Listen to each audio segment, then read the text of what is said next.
The Blue Valley Center for Advanced Professional Studies, or CAPS, opened in 2010 in Overland Park, Kansas. That's southwest Kansas City. It's a terrific next-gen career center, and it features professions-based learning experiences for juniors and seniors. The early success of CAPS quickly spread around Kansas City. There's now about 90 high schools that participate in a real-world learning initiative that was really inspired by the entrepreneurial experiences and client projects and internships at CAPS. And it's also inspired a national network. The CAPS network is now over 100 sites. About 200 school districts participate in hosting CAPS experiences.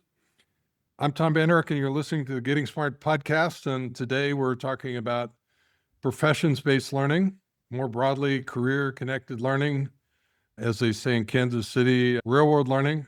And we're joined by the CAPS Executive Director, Corey Mohn. Hey, Corey. Hey, Tom. Great to be with you. Do you have CAPS socks on today? Well, as you know, the CAPS socks, it's kind of taken on its own culture and lore. I got a pair on, and I have mine here. You're the only school network that has socks as swag, and I appreciate that. I wear them on a bike ride frequently. It's a lovely tradition that we have where we share part of our culture and some of the excitement and energy of our group and our familial feeling within our network educators. And it's always a lot of fun. Corey is the chief cheerleader, he likes to say, for the CAPS network, and he gets out and visits a lot of the members. And a few weeks ago, he was here in Seattle visiting the Highline School District, where several schools are members of the CAPS organization. And Corey invited distinguished alumna of the CAPS network, Sophia Porter. She was an early graduate of this brand new program. And the program, as you'll learn, served her extraordinarily well in launching her career. She's now a member of the technical staff at Anthropic. Sophia, what a treat to meet you in person, and thanks for joining us again today. Tom, it's a joy to be here. I really try to do everything I can to support CAPS because it made such a huge impact for me, and I love to see it benefiting other students. Corey, in her new book, our friend Kathleen Delaski said that experience is the new silver bullet in career advancement. And it just struck me that what your members do is create these powerful professions-based learning experiences. So is Kathleen right? Is experience the new silver bullet? Well, it's interesting. I love that idea, but I'm kind of chuckling to myself because if we're talking about the next silver bullet, it means the previous silver bullets didn't do what they're supposed to do. So how trustworthy is it to think that there's a silver bullet? I'm not so sure. Experience is a big deal, right? And yes, that's what your members share is this goal of creating really career-connected experiences for young people. Yeah. I was just about to say, I do believe whether or not we think it's a silver bullet, I believe strongly that experience is the avenue to drive engagement, to help young students and really any human being, as we're learning in a world that's rapidly changing, what it is that I can do with my skills, with my interests, and knowing what challenges are out in the world. What can I do to make the world better? I mean, I don't know what a better way would be than authentic experiences. And so I live into that. I try to, and people like Sophia, that come up and do amazing things just feed me even more fuel to go out and get after it and try to get more students these experiences. Sophia, you made the choice to leave your home high school and spend part of your junior and senior year at this new CAPS place. Why did you do that? What kind of experiences did you have, and what did it mean for your early career moves? Well, I'm not sure I realized how fortunate I was at the time to be in the first school district ever to have a program like CAPS. But I was so lucky. I got to leave school every morning and head to this beautiful building where inside we had teachers who were eager for me to get my hands dirty with whatever was interesting to me. That was also true of my home high school, but particularly so at CAPS. I was dressed up a little bit more. I was ready for a professional environment. I was treated like a professional and given professional level of freedoms to pursue what was interesting to me, to walk around the hallways on my own time, to make purchases at the coffee shop on my own time. The whole environment was conducive to me feeling like I was empowered, not just to be a student, but to be a leader from the moment that I walked through those doors, even as a high school student. And so, really, what I experienced was a collapse of the barrier between school and work. CAPS was a more reflective environment of the real world. And as a consequence, I actually learned how to approach my work as a learning opportunity. So, even as a professional now, I expect to encounter challenges in my work. I expect to face the same types of novel problems that I would in a class that I haven't taken before. And I also learned at CAPS about professional norms. I learned how to network. I built a Rolodex of mentors, some of whom still advise me today. And I also learned how to write emails, how to communicate, how to generally meet the expectations of a workplace, which in some ways are higher than the expectations of students because it's easy to lose a job if you don't meet those expectations. And so I arrived to college way more prepared than some of my other fellow students because I had had the opportunity to be at CAPS. So the pinnacle of my CAPS experience was leading a team of 7 students to develop an application for our local hospital, Children's Mercy Hospital, to help patients navigate around the hospital. And I certainly wouldn't have had the capacity to lead a group like that in something as complex as software development if not for the diverse types of experiences that I got in CAPS, the high expectations that I was held to, and all of the norms that I learned before I took on that project. Sophia, 15 years ago, I think it was an interesting choice that you made because you were clearly a college-bound student, but you chose to go to this place that's like a career center.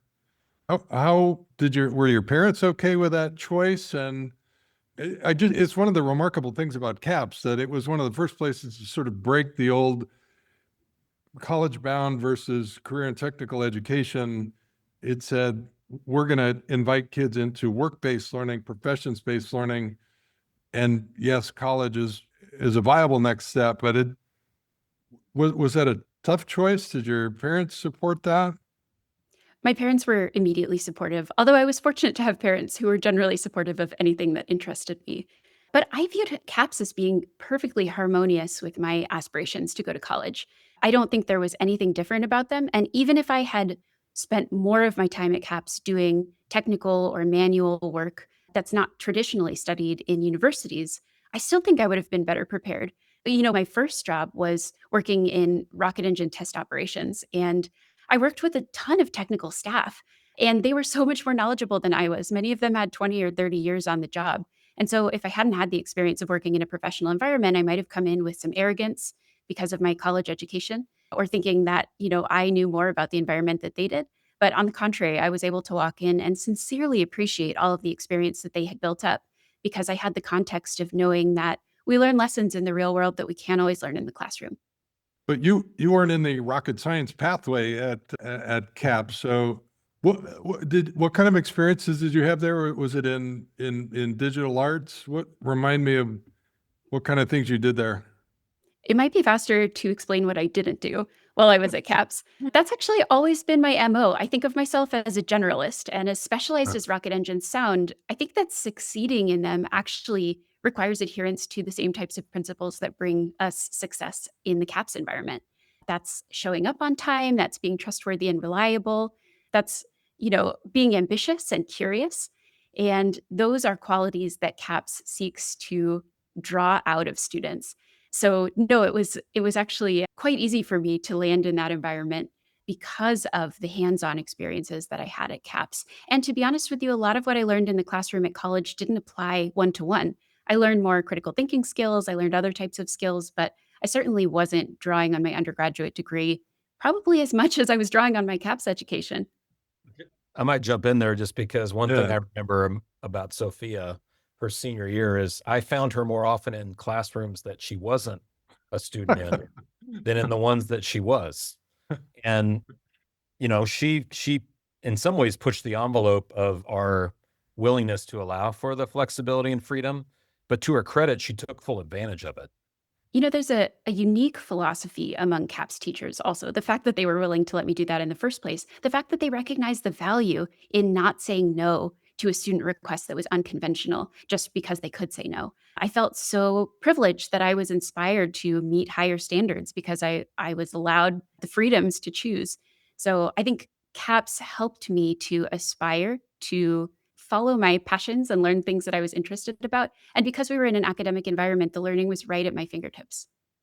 I just want to underscore for both of you that I find this dialogue exciting and wonderful, and there's a little bit of tension in the way I've historically been thinking about career pathways, that we've been advocating for pathways that prepare young people for and link them to opportunity. And so that's traditionally been a sequential set of experiences that lead to an identified job. And what you're describing is something quite different, more interest-based, more exploratory, that resulted in the development of a set of really strong transferable skills. Corey, tell us about the design principles that around which your diverse members adhere. What's the core set of principles that makes it a CAPS location? Yeah, for sure. And I appreciate what you just shared, Tom, because there is a lot of healthy tension, I would say, between the breadth and depth piece of building into career connected learning. And there's no right or wrong as I see it. There's a lot of good things that happen, and it's a matter of optimizing based on your local community or the students you're working with. That's how I always view it. But to your question, the design principles, we always talk about the 5 core values of CAPS. And most people that think about the CAPS model or have had some familiarity with it, they always tend to start with this connection with industry and this authentic connection with industry. And that's incredibly important. But the thing I would first share is that the reason this program exists, when it started in Blue Valley and the Kansas City area, and as it's expanded, is the core value of self-discovery and exploration. That we want every student to have the opportunity to truly understand what they're interested in, what they are good at, and where their strengths lie, and how they can impact something out in the world that they care to make progress on, or a way to make the world a better place. And so leaning into that purpose part and like really helping to hone that and rule some things out as you go is really, really important. It's the reason we do the work. The lens by which we do the work is what we call profession-based learning. And so that connection in with industry is one of the other core values of what we do. Having it be more than a token, check the box, like we're going to have one guest speaker and call it good, right? This is more about how can I roll up my sleeves and actually do some of the work and have it be meaningful and real work. And then the other pieces that are really part of the design principles, as you phrased it, are building entrepreneurial mindsets with students, really, really important for us. Something else Sophia hasn't said directly, but she is a living testament to the entrepreneurial mindset in the sense that she's not afraid to try things or to be curious or to have something that she works on and then realize I'm not the expert in the room. I need to rely on someone else. Like that is huge for unlocking potential. So building that is important. And then the other things we referenced, and there's been a huge move of late around this terminology of durable skills. CAPS, the value name is professional skills, but it's synonymous with durable skills. If you are able to identify that purpose and that kind of the reason why you exist and what you're trying to accomplish, and then you can build confidence around those durable skills, we feel like you can run through a brick wall, come out the other end, be just fine, and get there. And the last one is being responsive. CAPS programs are notorious for adjusting very quickly on the fly as the world changes.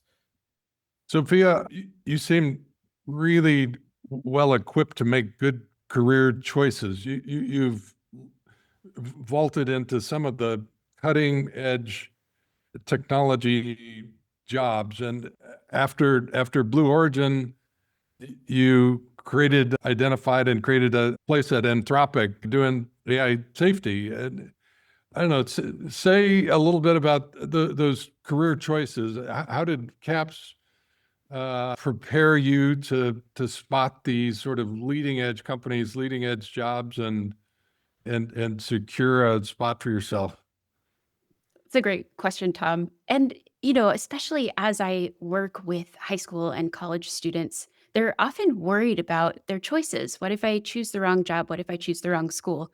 But I kind of want to turn the paradigm on its head and say that any choice can be a great choice. It's really what you bring to the table and what you take away from that experience that changes you and equips you to make the next choice, to open the next door.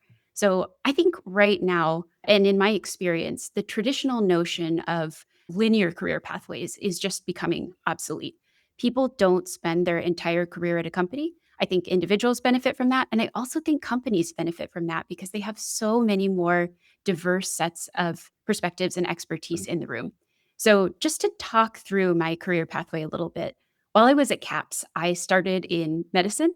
I jumped to aerospace engineering, I jumped to manufacturing, I dabbled in software development, and I also spent some time in the design classroom, although I was never officially enrolled there. And then when I was in college, I studied physics. And because I had had CAPS experience doing astrophotography, I was able to get an internship doing Hubble Space Telescope astrophotography. So, welcome to the big leagues. From that experience, I was able to negotiate my way into an internship at NASA headquarters. And because I was at NASA headquarters, I met representatives from Blue Origin and SpaceX, and I interned at both of those companies, absolutely leaning on those connections that I made. And then professionally, because I had interned at Blue Origin, I was able to find a really fascinating role in rocket engine development. By the way, I had no rocket engine experience, zero rocket engine experience. When I joined Blue Origin, I had a degree in physics, which is foundational to a lot of what we're doing, but not always really directly applicable, especially in the world of test. We're thinking a lot more from like various systems perspectives and some more applied engineering perspectives. But there were specific principles that worked for me. First of all, I want to be clear. I was not an A student in college. So during these internships, during my career, I was navigating without getting perfect straight A's. And I learned that I don't want to be the smartest person in the room. I think Corey was saying this just a moment ago. That always comes with the feeling of imposter syndrome, not being the smartest person in the room. And throughout my career, I have just learned to push through it, to bust through that brick wall, so to speak, and be comfortable not really understanding what's going on and needing to rapidly come up to speed. That has been a common theme. And when I look for situations where I feel most out of my element, most uncertain about what's going on, that's typically when I've landed on the cutting edge of something really fascinating. That's where we thrive in uncertainty at these companies. And I love being around people who thrive in uncertainty.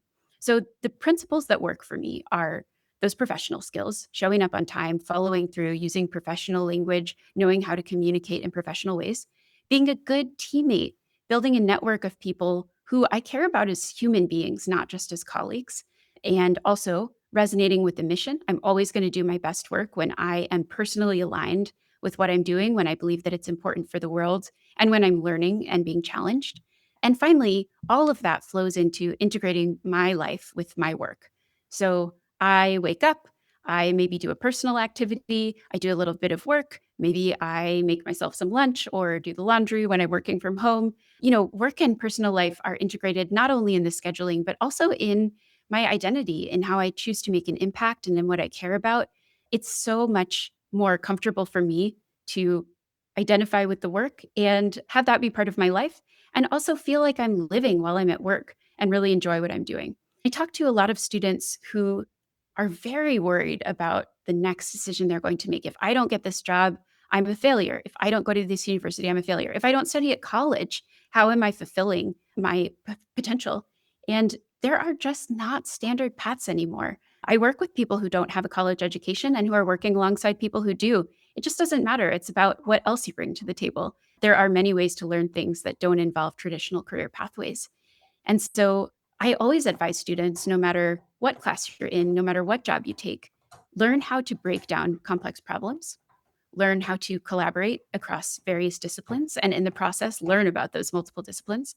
Learn how to communicate complicated topics in a way that's really straightforward. And in order to do that, you have to master the complex topics to begin with. And finally, just stay curious, be open to trying new things, be humble, take risks, and prioritize learning over being in a comfortable spot, no matter what you're doing. That will create trajectory. That's what makes or breaks a career. So I like to think about a career more as a portfolio, a collection of experiences rather than a ladder. And in that sense, jumping around at CAPS, getting all sorts of professional experiences is how you open the doors. Sophia, you've stepped into one of the leading AI companies, and it's known particularly for its design principles and its stance on safety. So I really appreciate your career choice there and the values alignment that you sought with a leading company. It makes me wonder about the next age of professions-based learning as we think about particularly these client projects and internships that young people do and career-connected learning. Do you think AI should be included in that? Should students be using AI tools like Claude in framing and delivering value through a client project? I'd love both of you to sort of headline the future of professions-based learning and where and how AI fits in. I can't emphasize enough, Tom, how important I think it is that we include AI in classroom environments. And this is urgent. I think we need to be doing this right now. AI is not going anywhere as a technology. I think we haven't even fully absorbed globally the impacts of how much AI has developed so far. And it's currently scaling exponentially. So it's going to become much, much more influential over the next couple of years. We haven't seen any slowdown yet. So this is something students are going to be exposed to, and it hasn't even reached its potential level of influence yet. I think that's something we all need to be aware of as a ground truth. What AI means is information has never been easier to access. That's an incredible privilege. Your middle school student, if you're a parent or a teacher, can have the functionality of a whole team of college graduates at their disposal, at their fingertips today. And they can do that for free in some cases, for a couple of dollars a month in other cases. I know that there are real concerns about AI replacing learning, but I think this is more of an evolution in learning that we need to absorb. Professional skills and critical thinking are still going to be indispensable, but information recall maybe is less important. And so learning can evolve to teach students how to sift through piles of information and figure out what's true, what's useful, what's accurate. I think we need to teach AI usage kind of like we teach typing. It's a critical function in order for people to succeed in school and in the workforce. Ultimately, AI is going to make our future much more complex. And I think it would be a disservice to limit students' access to that reality by blocking them from using AI. Students who don't get to use AI will be outpaced by students who do. And that doesn't mean that we need to completely replace their education. It just means we need to adapt their education to the modern reality. I don't think there's a better place to do that adaptation than in professions-based environments. Corey, how are you and your affiliate sites thinking about AI and AI entry points? Yeah, there's an incredible amount of interest and energy, curiosity. I mean, in many ways, it's kind of a slightly more ramped version of what we're just hearing out in education in general, because no one has all the answers of where things even are today, where things are headed. And that comes with both excitement and anxiety. I would say it leans a lot more to the excitement side inside of our network, but there are still considerations around safety and how do you tee up, using this in the right ways and getting the most bang for your buck out of this. I just two thoughts in addition to what Sophia shared that come to mind. One is AI for the CAPS world seems to work really well as a curiosity engine and partner for students and teachers. So the ability to prompt out and help tease out thinking that's not originating with the AI, it's originating with the human, but to be able to kind of begin the first phases of the process of teasing out what is it exactly that I really want to put my time to with a project, with a created product, whatever that may be. Getting a whole series of ideas in kind of a brainstorming session with AI can really move things and get the process flowing around that entrepreneurial mindset. And so the prompting power of AI and that being a curiosity engine is a big one. There's obviously opportunities for career mentoring and connecting into industry and learning about industry with information. But it would be awesome if the advent and the growth of AI and the integration into K-12 would actually force us all into revolutionizing teacher prep. Because that is where we struggle in the CAPS model is when there are educators who are connected in with a district or with a school that moves the direction of CAPS, and they have not been prepared for teaching in the facilitative style of the project manager.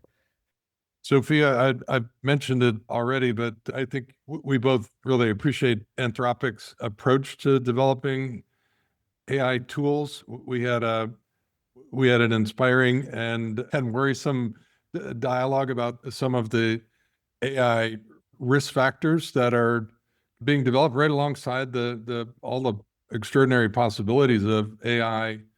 Maybe you could say a few words about Anthropic's approach to safety and values that make it such an important company and industry leader right now. And if you can, you could say a few words about their recent outreach to educators.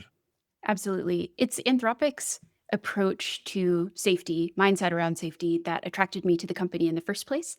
And so once I sort of woke up to the exponential pace of AI development, I knew that this was the only company where I wanted to be contributing. And so our approach is unique because we are trying to build AI systems that are helpful, harmless, and honest, not just powerful. And we believe that as AI becomes more capable, it's critical that these systems are aligned with human values, which is quite non trivial, as many of us have seen in publications that talk about bias or talk about, you know, sharing facts that aren't quite true, misinformation or disinformation, or even just subtly changing people's perspectives. In addition to some of the larger scale risks, like enabling people to develop weapons more easily, or even sometimes we talk about risks due to AI autonomy itself. Of course, we also have economic risks. There's so many uncertainties associated with the technology. Anthropic takes these all quite seriously, puts out a significant amount of frontier research on these topics. And in both professional and personal contexts, I use our models because I trust them to be truthful and to refuse any harmful requests that might come from myself or from others who are using the same products. And also to acknowledge uncertainty. I think this is crucially important. Just because I'm using an AI tool does not mean it has all the answers. Some things in this world are not black and white, they're very gray. And I want an AI system that can live in that gray space and help me as a human being to be more sophisticated and more nuanced in the information that I leverage. I think this is as important for professionals as it is for students who are trying to land on stable ground when it comes to the facts that they're basing their education on. So that brings us to Cloud for Education. That's a university plan that Anthropic has put together.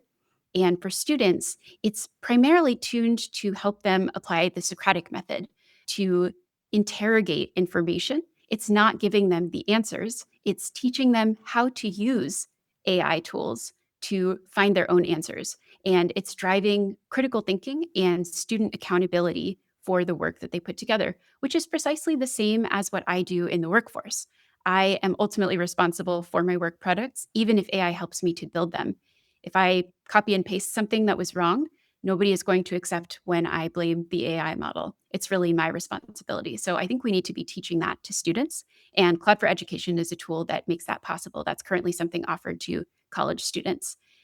I expect in the next couple of years, we'll see that many, particularly knowledge workers, are uplifted by AI.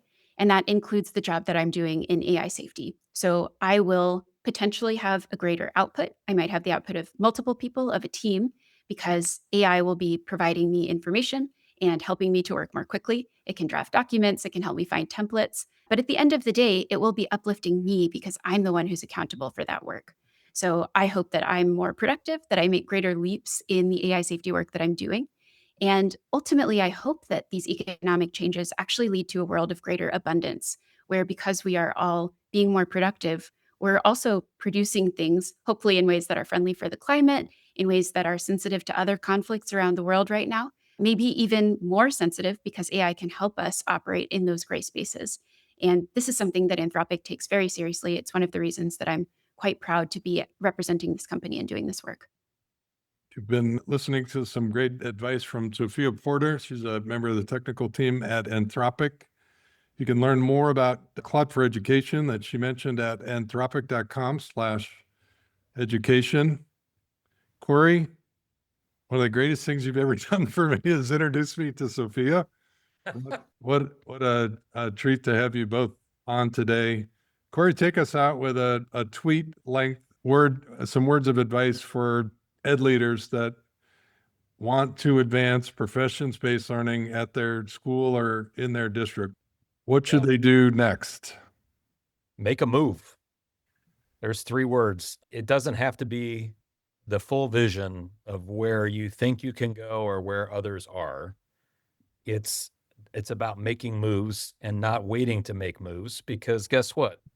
There are students just like Sophia in your school, in your classroom, in your community. And any move you make in this direction is empowering them. It's giving them agency. It's allowing them to figure out who they are and to ultimately contribute to make the world a better place. So don't be afraid. Take Sophia's advice and power through, and you will be glad you did. If you want to learn more about CAPS, you can go to yourcapsnetwork.org. Corey, is that the best place to go? That is the best place to go. I also want to compliment you. About a year ago, you invited a number of students at the Blue Valley CAPS to help promote the exciting work of the CAPS network. And they have just lit up the network on, I think, 4 different social streams. I smile several times a day when I learn about the cool stuff happening at CAPS. So you can also follow CAPS on Insta and Facebook and LinkedIn. So you and your team and your learners are doing a great job getting the word out. Thank you, my friend. I appreciate that. Corey Mohn, CAPS Network, and Sophia Porter from Anthropic. What a treat. We've learned a lot about professions-based learning and why it makes such a difference. I think I want to underscore those durable, transferable skills and the agency to know where and how to act on the world. Thanks for joining us this week. And thanks to our producer, Mason Pasha, and the whole Getting Smart team. Till next week, keep learning, keep leading, and keep innovating through professions-based learning. See you next week. Thanks for tuning in to the Getting Smart podcast today. We want this podcast to be actionable, insightful, and a great way to learn about what's next in learning. In order to stay on the cutting edge, we need people in the field to tell us what they're hearing, what they're wanting, and what they're needing to learn more about. Got a topic or a guest in mind? Send your recommendations to me, Mason at gettingsmart.com. And if you like what you're hearing, don't forget to leave a review in Apple Podcasts or subscribe wherever you listen. Feel free to share the podcast on social media using the hashtag GSPodcasts. Thanks so much.